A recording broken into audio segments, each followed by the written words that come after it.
मित्रांनो नमस्कार. आज एका वेगळ्या विषयावरती जो मराठी भाषिकांना फारसा परिचित नाही, चर्चेत नाही, अशा विषयावरती मी आपल्याशी संवाद साधणार आहे. जल, जंगल आणि जमीन या तीन गोष्टींच्या समतोलावरती पृथ्वीवरील जीवसृष्टी उभी आहे. विविध प्रकारच्या प्रदूषणातून अनेक समस्या, आजार उद्भवत आहेत. लोकांच्या पर्यंत प्रदूषण हा विषय चांगलाच पोचलेला आहे. लोक त्यावर चर्चाही करतात. पाणी आणि हवेच्या प्रदूषणाबद्दल वारंवार चर्चा होताना आपल्याला ऐकायला मिळते. लोक हल्ली मातीच्या प्रदूषणाबद्दल सुद्धा बोलायला लागलेले आहेत. प्रकाश आणि ध्वनीच्या प्रदूषणाबद्दल मात्र सणाच्या काळामध्ये चर्चा होते. मात्र मानवाच्या मूलभूत गरजा अन्न, पाणी आणि हवा या आपल्याला पुरवण्यासाठी कार्यरत असणाऱ्या, निरंतर कार्य करणाऱ्या जंगलांच्या प्रदूषणाबद्दल मात्र कोठेच चर्चा होताना दिसत नाही. आणि आज याच विषयाबद्दल मी आपल्याशी आजच्या भागात आणि पुढच्या भागात आपल्याशी संवाद साधणार आहे. खरं सांगायचं झालं तर आपल्याला पाणी आणि हवा या दोन घटकांच्या बद्दल पुरेशा जाणीवाच जागृत झालेल्या नाहीत. आपण अन्न, वस्त्र आणि निवारा या मानवाच्या मूलभूत गरजा आहेत याच भ्रमात आजही आहोत. खरं सांगायचं झालं तर अन्न, पाणी आणि हवा यांच्याशिवाय मनुष्यालाच नव्हे तर कोणत्याही सजीव प्राण्याला, पक्षाला जगता येत नाही.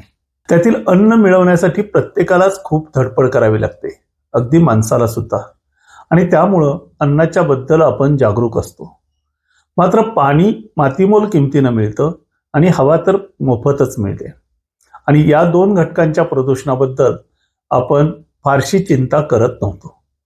मात्र आज पाणी उपलब्ध असूनही शुद्ध पाणी मिळत नाही आणि हवा प्रदूषित झाल्यामुळं दिल्लीसारख्या शहरामध्ये सुद्धा शाळा बंद ठेवाव्या लागतात याची चर्चा होते. मात्र हवा आणि पाणी या दोन्ही गोष्टींना शुद्ध रूपात उपलब्ध करून देणाऱ्या, त्या दोन्ही घटकातील प्रदूषण कमी करणाऱ्या जंगलांच्या प्रदूषणाबद्दल मात्र कोणीच चर्चा करत नाही. जर जंगलाच्या प्रदूषणाबद्दल आपण समजून घ्यायचं झालं तर प्रथम प्रदूषण या शब्दाबद्दल, प्रदूषण या टर्मबद्दल आपल्याला जाणून घ्यायला हवं. प्रदूषण कशाला म्हणायचं तर कोणतीही संस्था, कोणतीही परिसंस्था, पर्यावरणीय परिसंस्था ही विविध घटकांची बनलेली असते. त्यातील एखाद्या घटकाचं प्रमाण कमी किंवा जास्त होणं, एका मर्यादेपेक्षा कमी किंवा जास्त जर ते प्रमाण झालं तर तो घटक प्रदूषित झाला असं आपण समजतो. उदाहरणादाखल आपण पाण्याबद्दलच समजून घेऊया. पूर्वी सुद्धा पाऊस पडत होता, मातीचे कण पाण्यात मिसळायचे आणि पाणी गढूळ होऊन खाली यायचं. पाण्यामध्ये पुरेसा ऑक्सिजन असणं ही जलचरांची नितांत आवश्यकता असते. आणि त्यामुळं पाण्यामध्ये आलेले धुलीकण खाली बसवण्यासाठी निसर्गानेच पाणनिवळी नावाचा एक कीटक तयार केलेला होता. हा पाणनिवळी नावाचा कीटक पाण्यामध्ये कधीच शांत बसत नसे. तो सारखं फिरत असायचा आणि धुलीकणांना खाली ढकलण्याचा कार्य निरंतर करत असायचा असं आम्हाला आमचे पालक सांगायचे. त्याचबरोबर पाण्यामध्ये वाढणारी हायड्रिला सारखी वनस्पती ऑक्सिजन देण्याचं काम करायची आणि त्यामुळं पाण्यातील ऑक्सिजनचं प्रमाण संतुलित राहायचं.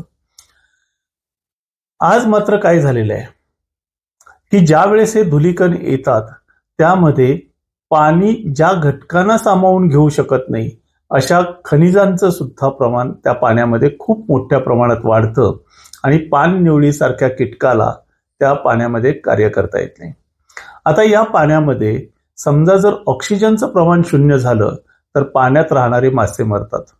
आणि दुसरीकडे पाणनिवळीसारखा कीटक हा जर त्यातील धुलीकणांचं प्रमाण अति झालं तर कुठलंही कार्य करू शकत नाही किंवा त्या पाण्याला शुद्ध करू शकत नाही. धुलीकणांचं प्रमाण जास्त असलेलं पाणी कोणताही प्राणी पिण्यासाठी वापरत नाही.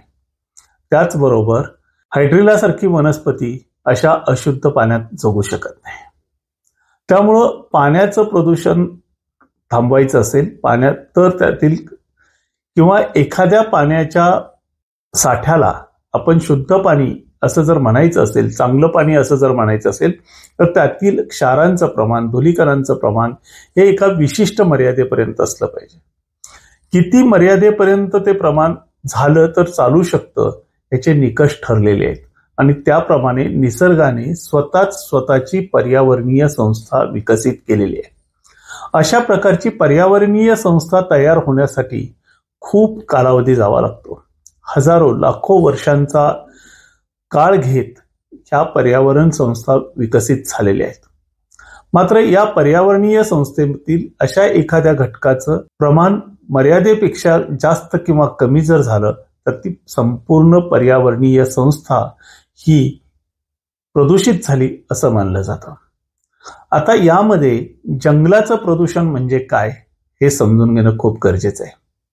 आज आपल्याला माहित आहे जंगलांचं प्रमाण जास्त असणं गरजेचं आहे. मात्र दिवसेंदिवस जंगलाचं प्रमाण हे घटत आहे.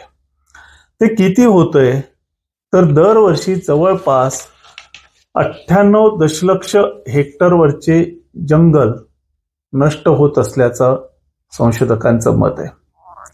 मुळात जंगल कशाला म्हणायचं तर जंगल ही एक पर्यावरणीय परिसंस्था आहे ज्यामध्ये झाडं आहेत, इतर वनस्पती आहेत, वेलवर्गीय वनस्पती आहेत, झुडपं आहेत, गवत आहे, त्याचबरोबर विविध प्रकारचे कीटक आहेत, पक्षी आहेत, प्राणी आहेत. या सर्वांची मिळून परिसंस्था जी तयार होते ती परिसंस्था म्हणजे जंगल. या ठिकाणी जंगल हे घनदाट असलं पाहिजे हे अपेक्षित आहे. या जंगलामध्ये गवताचं प्रमाण जास्त होऊ नये म्हणून शाकाहारी प्राणी आहेत. शाकाहारी प्राण्यांचं एका मर्यादेपेक्षा जास्त वाढ होऊ नये म्हणून मांसाहारी प्राणी आहेत. त्याचबरोबर एखाद्या विशिष्ट वनस्पतीचं प्रमाण जर जास्त होत असेल आणि या प्राण्यांच्या पक्ष्यांच्या कंट्रोलपेक्षा पुढे जर जात असेल, नियंत्रणाबाहेर जर जात असेल तर त्याच्यावरती कुठला तरी एखादा रोग येतो आणि त्याच्यामध्ये त्यांचं संतुलन राखलं जातं. पक्ष्यांचं, प्राण्यांचं प्रमाण सुद्धा जर एका मर्यादेपेक्षा जास्त होत असेल तर त्यासाठी सुद्धा कुठली तरी अशी एखादी साथ येते आणि त्याच्यामध्ये त्यांचं संख्या जी आहे ती संख्या अनेकदा घटलेली आपल्याला आढळते. तर अशा या जंगल या परिसंस्थेमध्ये पाण्यासह सर्व घटक अवलंबून आहेत. सर्व घटक त्याच्यामध्ये समाविष्ट आहेत आणि या घटकातील कुठल्याही एखाद्या उपघटकाचं प्रमाण एका मर्यादेपेक्षा जास्त किंवा कमी जर झालं तर ती परिसंस्था प्रदूषित झाली असं आपण मानतो. जंगलामध्ये असणारे प्राणी असतील, पक्षी असतील, पशु असतील, या सर्वांच्या बरोबर वेगवेगळ्या वनस्पती असतील, यांच्यापैकी कुठल्याही एखाद्या घटकाचं प्रमाण कमी किंवा जास्त झालं तर जंगल प्रदूषित होतं. ही संकल्पना नीट समजून घेण्यासाठी कशा कशाने या जंगलांचं प्रदूषण होतं हे समजून घेणं सुद्धा तितकंच महत्वाचं आहे. याच्यातील महत्वाचे मुद्दे जे आहेत ते आजच्या भागात आपण पाहणार आहोत आणि त्या मुद्द्यांच्या बद्दलची चर्चा आपण पुढील भागात करणार आहोत. जंगलांचं प्रदूषण होण्यासाठी अनेक घटक कारणीभूत ठरलेले आहेत आणि त्यांचे परिणाम काय काय होतात याचाही आपल्याला विचार करावा लागतो. वृक्षतोड आणि खोदकामं जी होत आहेत त्यामुळं जंगलं मोठ्या प्रमाणावर प्रदूषित झालेली आपल्याला पाहायला मिळतात. रासायनिक प्रदूषण हा एक दुसरा घटक आहे की ज्याच्यामुळे सुद्धा जंगलांचं प्रदूषण होत आहे. तिसरा जो महत्वाचा भाग आहे तो म्हणजे वल्व्यांच्यामुळे होणारं प्रदूषण. अर्थात या सगळ्या गोष्टी आपल्याला प्रदूषण म्हणून दिसत असल्या तरी सुद्धा आपण त्याला स्वतंत्रपणे पाण्याचं प्रदूषण, हवेचं प्रदूषण अशा अँगलने पाहतो आणि त्यामुळं जंगलाच्या प्रदूषणाला हे घटक कारणीभूत आहेत असे आपण मानत नाही. पाण्याचं प्रदूषण सुद्धा जंगलाच्या प्रदूषणाला कारणीभूत ठरत आहे. ते कसं कार्यभूत ठरत आहे तेही आपण सविस्तरपणे बघणार आहोत. आणि त्याही पेक्षा महत्वाचं म्हणजे वनस्पतींचं प्रदूषण जे होत आहे, आज झालेलं आहे, ते खूपच चिंताजनक आहे.